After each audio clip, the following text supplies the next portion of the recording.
dowladda Qatar oo kamid ah dowladaha taageera Soomaaliya ayaa maanta dowladda federaalka ee Soomaaliya waxay ku wareejisay 30 gaari oo lagu talagalay howlaha ciidanka booliska Soomaaliya halka gaadiidkan lagu wareejinayay oo ahayd dekada weyn ee magaalada Muqdisho waxaa safiirka dowladda Qatar oo alaabtan wakiilka ah uu ku wareejiyay wasiirka amniga xukuumadda Soomaaliya Maxamed Abuukar Islow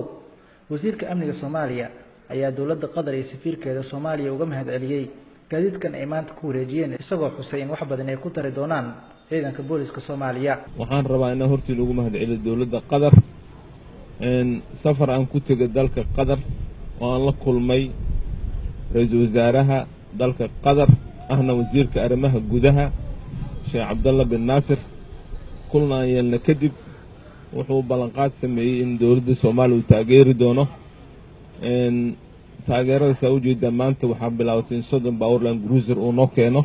oo dowladda Soomaaliya ay ku deeqaan oo loogu talagalay booliska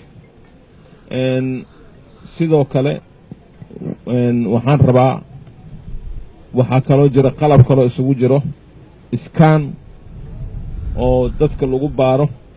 ama markay dadka soo marayaan goobaha airportka ama kontaroolada scanooyinkaas way soo socdaan sidoo kale wasaaraha dalka Qatar wuxuu ballan qaaday inuu tababar u sameeyo ciidamada qalab qaybahooda kala duwan inuu tababar u sameyn doono marka hadda waa u jeedaan oo mahadcelinaa sidoo kale waxaan rabaa inaan u mahadceliyo safiirka dalka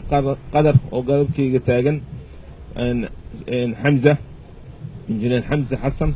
isagana oo mahadcelinaa gaadiidkan loogu talagalay ciidanka booliska ee maanta lagu wareejiyay dowladda Soomaaliya ayaa la filayaa in wax badan ay ka qabtaan howlaha ciidanka booliska Soomaaliya Maxamed Xasan Qays RTN TV